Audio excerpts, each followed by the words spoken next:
Hello అండి, ఈ వీడియోలో చిక్కుడుకాయ మసాలా కర్రీ ఎలా చేయాలో చూసేద్దామా. రైస్లో కానీ చపాతీలో కానీ చాలా టేస్టీగా ఉంటుంది. చిక్కుడుకాయ అంటే నచ్చిన వాళ్ళు కూడా చాలా ఇష్టంగా తింటారు, అంత టేస్టీగా ఉంటుంది.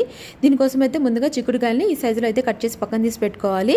ఇప్పుడు మసాలా కోసం అయితే స్టవ్ పైన ఒక ప్యాన్ పెట్టి 2 టేబుల్ స్పూన్ల శనగగింజలు, ధనియాలు, జీలకర్ర, లవంగ, దాల్చిన చెక్క తీసుకుని ఇదంతా కూడా దోరగా వేయించుకున్న తర్వాత ఒక మిక్సీ జార్లోకి తీసుకోవాలి. 1 టేబుల్ స్పూన్ నువ్వులు, అల్లం, తెల్లగడ్డ, ఉప్పు, కారం కూడా వేసి ఇదంతా కూడా మెత్తని పేస్ట్ లాగా అయితే మిక్సీ పట్టుకొని పక్కన తీసి పెట్టుకోవాలి.